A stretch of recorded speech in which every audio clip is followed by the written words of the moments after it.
the world was a little bit crazy when that time sort of happened, but how did the clubs approach COVID? Were they also in a panic? How did things go there? Yeah, well, obviously at first it was a situation that become sort of, I suppose everyone was aware nationally of what was kind of going on. We were still playing at the times when people were first getting diagnosed with COVID.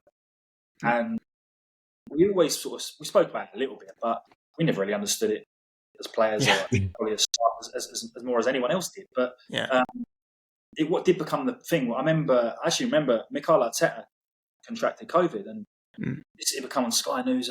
Arteta COVID, and we were like, "Wow, this is going to be crazy now," because he got it in football, it's going to get shut down. And I remember we were training. It was a Friday night before. I think it was a Friday before a game or a Thursday before a game, as normal. And someone come out, sort of the CEO John Rudkin or whoever is there, come out, and he said, like, right, training's kind of cancelled. Everyone go home and wait further instruction. That was kind of the way it went. And literally, we got home. I never went back for 3 months. And it was very crazy because the clubs were unaware of when we're going back, if we were going back, what protocols there would be. So I speak to people, obviously, that were in football at the time. At Leicester, sort of specifically, we were given heart rate monitors, GPS units, given a program. We were sent gym equipment to use, and we were constantly working because we never knew when we were going back. It was a week-to-week thing, and it becomes sort of a 2-weekly sort of thing. We don't know what's going on. We don't know what we're doing. But then other clubs kind of used it and I guess tried to second guess it was going to be a longer period. So some of them then had 3-4 weeks off of doing nothing.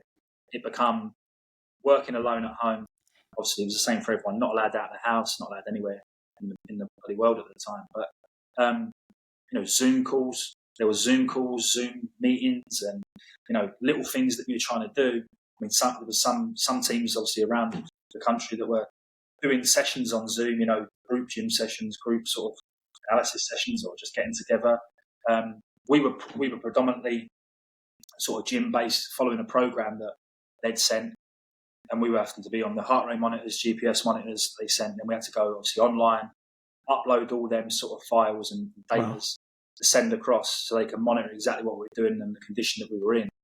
And then coming back to sort of transition back into the game was probably the weirdest bit. I mean, at first we were individually in, so like we would drive to the training grounds in a car.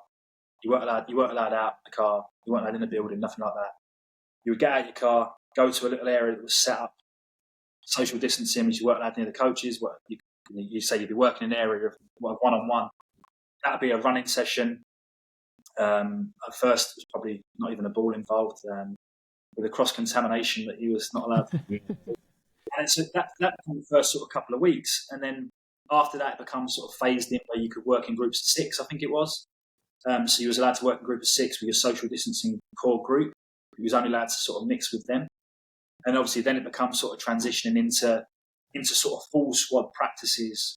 But again, not allowed to eat together in the building, wasn't allowed in the building. So you was in your car. We'd drive in every day, drive in. We'd have a little plastic sheet we had, still got it in the car actually, with a number on. And we had to go to a testing station, pull in, be tested, do your window back up, wait 15, 20 minutes until the results come through. If you was clear, you was allowed to sort of participate. If not, you drove home, 10 days isolation. Again, like the kit situation, you couldn't go in and drop your kit off or pick new kit up because obviously you weren't allowed in the buildings and stuff. So it did become a really sort of weird time. And then even going into playing games again, there was no fans in the stadium. Like, it was obviously empty. Everyone probably saw that in the end. But the only benefit of that was no traffic at the end of the game. But it wasn't fun. It wasn't fun for anyone. It was a weird, tough time. It dragged out. And obviously being online was probably the worst thing. I was living at the time in Norwich, so it was 2-3 hours away from Leicester, and not being able to sort of be in a hotel or have any sort of normal life or even go to a shop at the time was difficult, So it was a weird experience for probably everyone, but in football is tough. This was not meant to